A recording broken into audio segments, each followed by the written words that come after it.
le centre d'innovation et de design est fermé comme toutes les institutions culturelles. En effet, on a fermé au moment où on était en plein montage de l'exposition Serial Eater. Alors, l'expo, elle est là, elle existe virtuellement et elle s'ouvrira prochainement. Évidemment, il est impossible de prévoir à cette date quand elle s'ouvrira. Mais ça implique aussi que toutes les expos qui sont programmées pour la suite, puisque dans un musée, on programme une expo environ à 2 ans. Et donc ça veut dire que si on reporte l'ouverture de Serial Eater, l'expo sur le food design, toutes les autres expositions seront reportées aussi. Vous devez faire preuve d'imagination face à la situation. Ce qu'on s'est dit avant tout, c'est qu'on a, pendant toutes ces années, produit énormément de contenu et que dans le rythme habituel de la vie, on n'arrive pas à saisir toute la richesse et à saisir toutes les subtilités des programmes qu'on met en place. Et donc on s'est dit, au fond, pourquoi ne pas réexploiter ces contenus et essayer de les partager sur un autre mode avec notre public.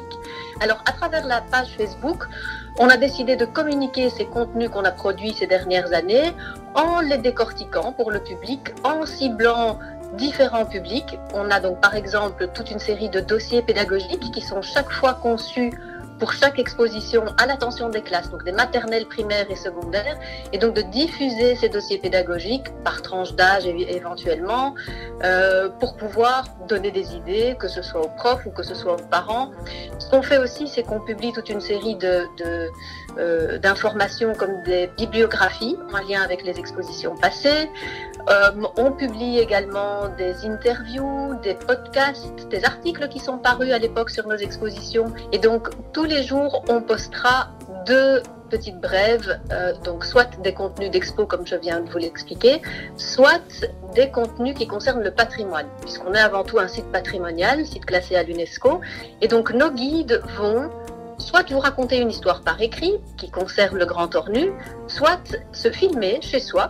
Donc ils vont vous offrir un petit bout de visite guidée, comme si vous étiez en phase 2, mais ils vont filmer ça de chez eux. La dernière exposition s'intitulait Nature vivante, nature morte. J'imagine que son propos résonne d'une manière un peu particulière dans le contexte actuel. Forcément, il y a énormément d'interrogations qui avaient été soulevées par cette expo et qu'on peut retrouver dans l'actualité. Il y a tout le travail qui est un travail artistique de Nourit Barchaï qui travaillait sur les bactéries, sur la diffusion, la façon dont se comportent les bactéries. Alors elle en a fait de l'art, mais au départ, il s'agit bel et bien d'une étude scientifique, essayer de voir comment se propage une bactérie. Bon, ici, dans le cas du virus, on n'est pas du tout dans le même exercice, mais forcément, il y a des interrogations qui figuraient dans cette expo et qui se réveillent dans le contexte actuel.